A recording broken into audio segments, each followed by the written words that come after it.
tenemos claro que lo que ha ocurrido ayer con el presidente Donald Trump, pues no es una decisión contra el Perú, ni mucho menos. El Perú es como otros países, como Brasil, como Colombia, a los que les van a aplicar 10% de arancel. Pero empiezo preguntándole para entender, ¿esto significa que el TLC ha muerto con Estados Unidos? No, de ninguna manera, al contrario. El TLC, creo yo, es el ámbito en el cual hay que negociar con los Estados Unidos para que este 10% de aranceles se elimine o se reduzca. Pero para comprender bien la situación, yo creo que tenemos que considerar 3 elementos. El primero es el por qué. ¿Por qué los Estados Unidos toman una decisión de poner aranceles a todo el mundo?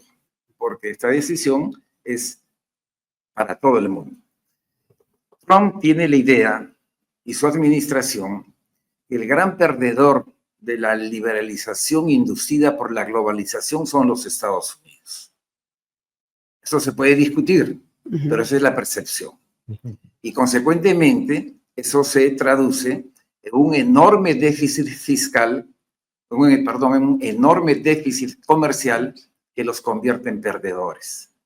880.000 millones de dólares de déficit comercial. Y consecuentemente, según la administración norteamericana, la globalización los ha desindustrializado. Entonces, la apuesta es por reindustrializar los Estados Unidos y por reducir el déficit fiscal, el déficit comercial. Y el instrumento son los aranceles, porque poniendo aranceles a todo el mundo van a tener mayores ingresos para financiar la reindustrialización y para equilibrar las relaciones comerciales. Claro, una de las cosas, buenas noches, embajador, una de las cosas que dice el presidente Trump es que esto va a hacer, uno de los efectos de esto es que muchas empresas que tienen sus fábricas en otros países las lleven a Estados Unidos.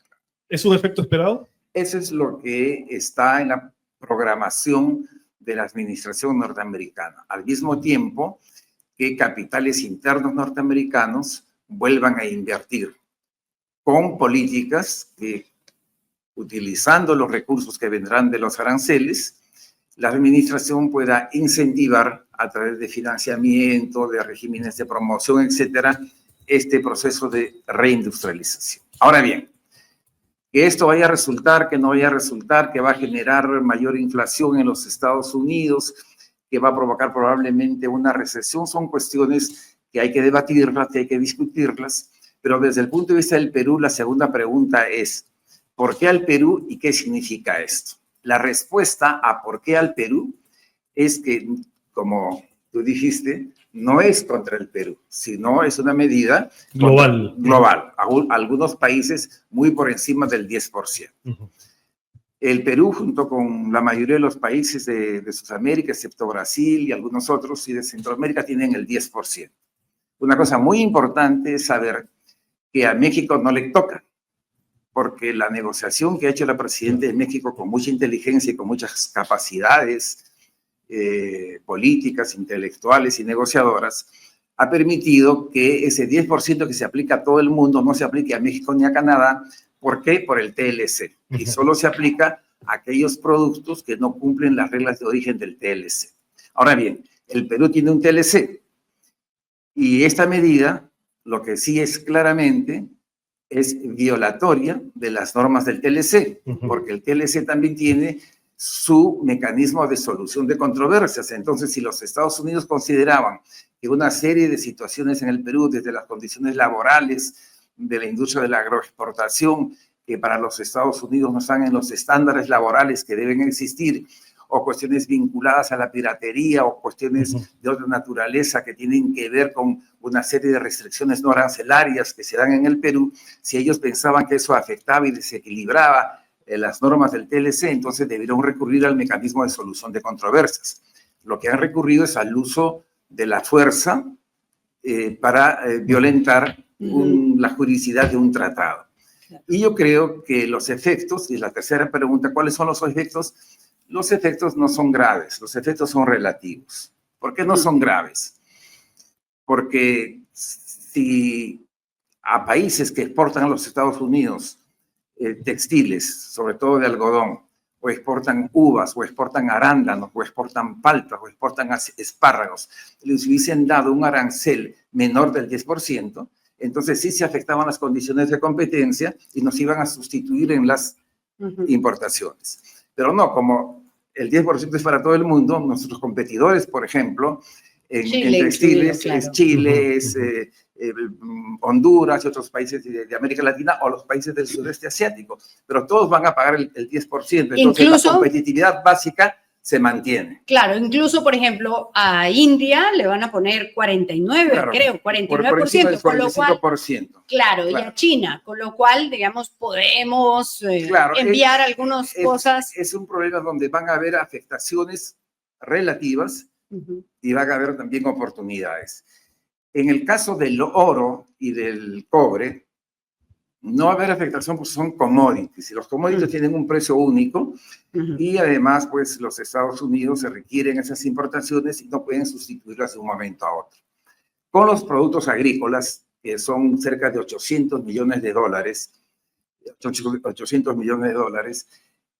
básicamente las paltas, los arándanos, los espárragos, las uvas y los mangos, también hay un efecto que va a ser relativo. ¿Por qué razón?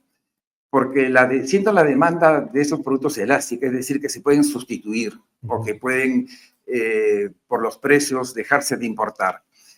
En la mayoría de los casos son productos agrícolas que los exportamos en los momentos en los que la industria agrícola norteamericana no los produce.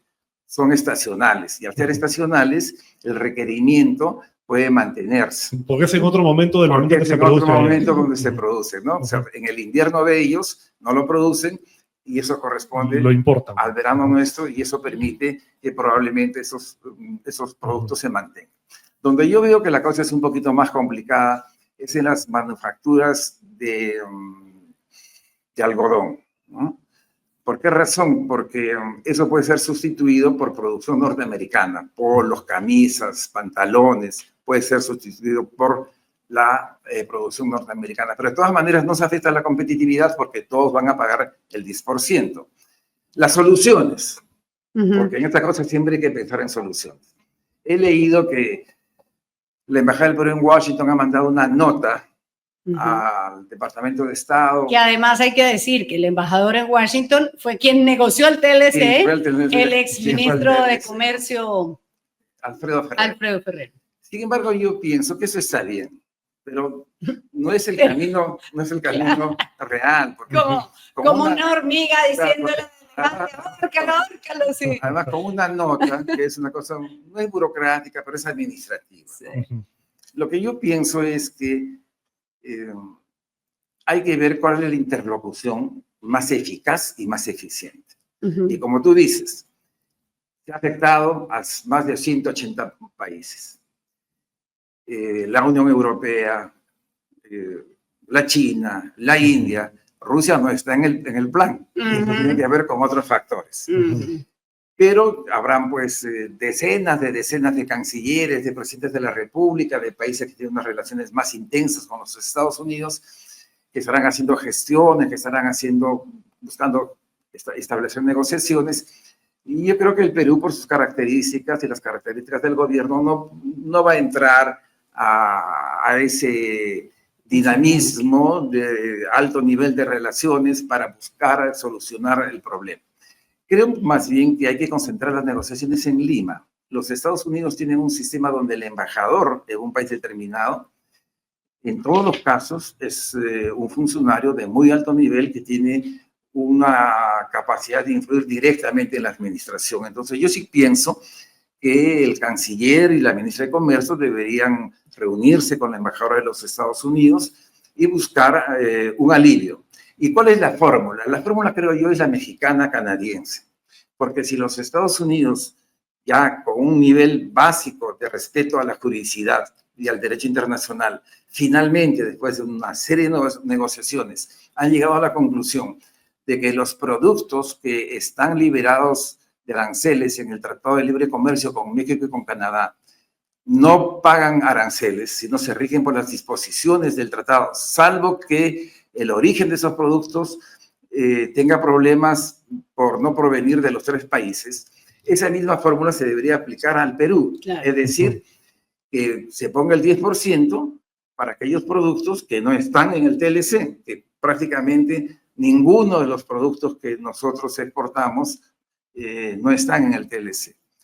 Y por esa vía, creo que podemos regresar a un arancel cero para, sobre todo, los productos de exportación agrícolas y las confecciones, porque las commodities bailan solas. Pero también el entorno de Trump había amenazado en su momento con que le iban a poner unos impuestos mucho más altos a todo lo que pasara por el puerto de Chancay. Se habló hasta de Ellos 70%. tienen un pleito con China, claramente, un pleito comercial importante, y el puerto de Chancay es un puerto chino.